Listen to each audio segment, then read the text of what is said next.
आशा कार्यकर्ताओं के अनिश्चितकालीन हड़ताल में पहुंचे विधायक, दिए गए आश्वासन। पीर पैंती आशा कार्यकर्ताओं के द्वारा अध्यक्ष लक्ष्मी कुमारी के नेतृत्व में अपने 9 सूत्री मांगों को लेकर लगातार 13 दिनों से प्रखंड रेफरल अस्पताल में धरना प्रदर्शन कर विरोध जताया जा रहा है।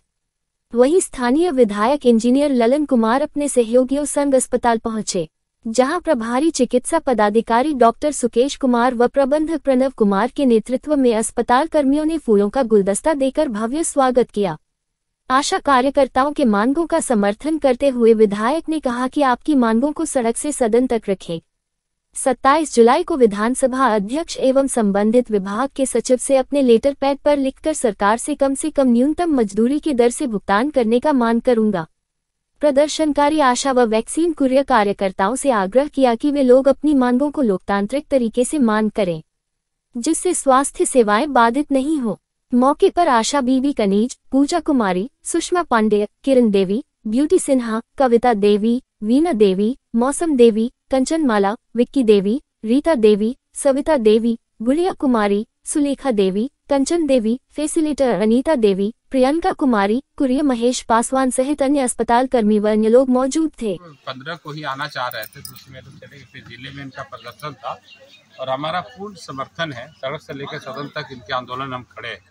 और हम आपको याद होगा जब हम विधानसभा में जीत के गए थे तो चाहे आशा दीदी हो, रसोईया हो, सबको हमने कहा था कि जो एक स्टैंडर्ड है सरकार का न्यूनतम मजदूरी का, उसके हिसाब से जोड़कर देना चाहिए।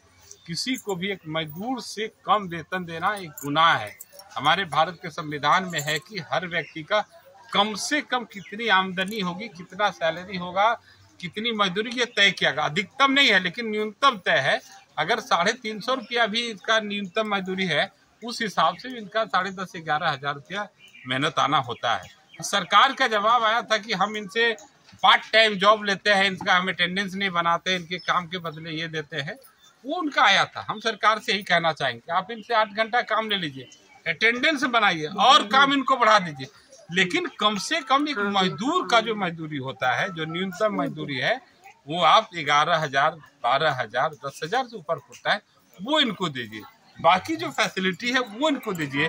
किसी का बीच में कोई घटना दुर्घटना होता है तो उसके बदले उनके परिवार को बहाली, बाकी जितना अनुकंपा पर जो सुविधा है वो सब इनको सुविधा बहाल करिए। आपको याद होगा हम अभी बजट में गए थे, बजट भाषण में, कि कम से कम सरकारी कर्मचारी, कम से कम खास करके महिलाओं को आप इतनी सुविधा दीजिए, इतना आराम दीजिए, मानसिक सुकून दीजिए, मानसिक सुकून दीजिए।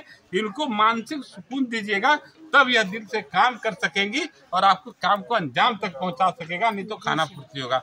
ये परेशान हैं, हम सरकार से निवेदन करना चाहते हैं, इनको मानसिक सुकून दीजिए, इनको इत्मीनान करिए। बहुत कुछ नहीं मांग रहा है ये, बहुत 10-11 हजार रुपया इनका डिमांड है एक न्यूनतम मजदूरी का। ये संभव है, सक्षम है, और इनको लगता है कि स्टेट गवर्नमेंट उसके लिए रिस्पॉन्सिबल नहीं है, सेंट्रल है। आप एक प्रपोजल तो बढ़ाइए सेंट्रल को, हम लोग उस प्रपोजल को लेके आगे बढ़ेंगे।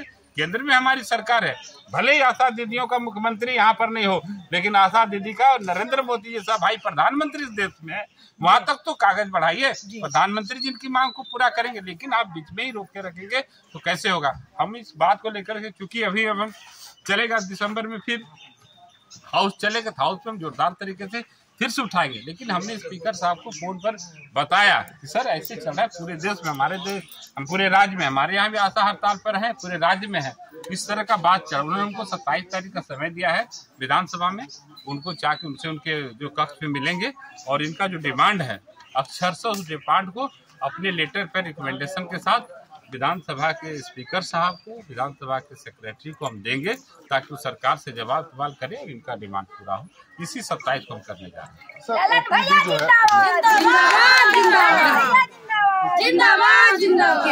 हम आपको भी इसी विधानसभा सत्र में, हालांकि बाधित रहा, हमने निवेदन किया कि इसको अपग्रेड किया जाए कम्युनिटी हेल्थ सेंटर के लिए, और हम आपको मेल दे देंगे। अभी हमको 2 दिन पहले माननीय मुख्यमंत्री का मेल भी आया है, उन्होंने इसको मैंने एक्सेप्ट किया है और विचार में लिया है कि रेफरल अस्पताल जो है इसको हम कम्युनिटी हेल्थ सेंटर में डेवलप करें, कम से कम 200 बेड का।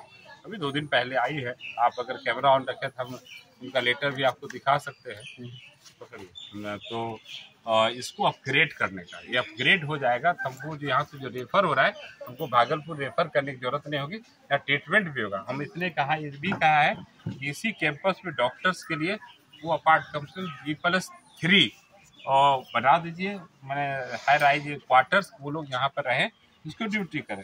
अगर यहाँ जगह की कमी है तो प्रखंड मुख्यालय के आसपास कहीं से भी जगह जमीन ले करके इसको जो है वो उसको ये लेटर है हमने जो लिखा है, मैंने वो सरकार ने अपर मुख्य सचिव स्वास्थ्य विभाग पटना को भेजा है और लेटर वहाँ से प्रेषित 19/7 को हुआ है। मैंने इसको 14 को उनको दिया था, 15 को वहाँ से लेटर निकला है, जूम करके आप इसको देख सकते हैं, तो मैं आपको भेज दूँगा वहाँ से। तो ये हमने उनको 14 को दिया था, 19 को वहाँ से लेटर निकला है। इस अस्पताल को अपग्रेड करने के लिए हमको मेरे साथ कोरस्पॉन्डेंस माननीय मुख्यमंत्री जी के कार्यालय से हुआ है। हम पूरी उम्मीद करते हैं कि ये अपग्रेड होगा और 200 बेड का अस्पताल बनेगा आने वाले समय में। और भी यहाँ पर कर्मियों का जरूरत पड़ेगा, ये विकास होगा। और हम लोग जो रेफर हो रहा है और इसको दूसरे एंगल से भी लिए, हमने ट्रामा सेंटर के लिए भी डिमांड किया है, क्योंकि इधर से भी NH 133 है, NH 38 दुरुस्त हो रहा है, 4 लेन हो रहा है, तो सड़क है, दुर्घटनाएं होंगी और वो भागलपुर जाने के चलते वो बीच में ही अटक जाएंगे। हमको इस बीच में ट्रामा सेंटर भी हो ताकि इमरजेंसी में कैजुअल्टी लोगों का जान बचाया सके। इस तरफ मेरी पूरी ध्यान है और हम लोग आवाज़ उठा रहे हैं, सरकार में नहीं है, लेकिन देखिए सरकार संवेदनशील रहेगी तो जरूर नहीं सकती। ज्ञान में दिए हम पूछेंगे, माननीय अभी प्रभारी महोदय है, प्रभारी बताइए क्या मामला है, इनका साथ में ही है, हम उनको आने से पहले हड्डी के जो वो ये आता है फ्रैक्चर का, तो उनका एक्सरे होता है, प्लास्टर वगैरह नहीं होता है। यहाँ पर कोई ऑर्थोपेडिक डॉक्टर की नौकरी नहीं है, किसी की नियुक्ति नहीं है जो ऑर्थोपेडिक से। हम लोगों का कहना है कि सर आपके पास तो दिया, आप तो ऑर्थो में PG किए हुए हैं, कि मेरी भी डिग्री को सरकार ने मान्यता नहीं दी। सरकार ने कहा कि नहीं, मैं आपकी डिग्री को नहीं मानता, मेरी नियुक्ति as a general medical officer की। इसलिए इनको कौन सरकारी आदेश नहीं है कि ये उसका प्लास्टर कर सके। तो आप ऐसा करते हैं, इसको तो वहाँ अनुमंडल अस्पताल में है ना ऑर्थोपेडिक डॉक्टर पोस्टिंग भी है जो। हाँ, एक अभी का जहाँ तक हमको पता है कि अभी इस बार जो पोस्टिंग हुई है उसमें ऑर्थोपेडिक के स्तर पर हुई थी, वहाँ कहलगांव रेफर कर दे, अपनी गाड़ी से भिजवा दे, वहाँ कर दिया। इसको हम लोग आया थे सरकार में, थोड़ी टेक्निकल मामला है, हम लोग देखेंगे।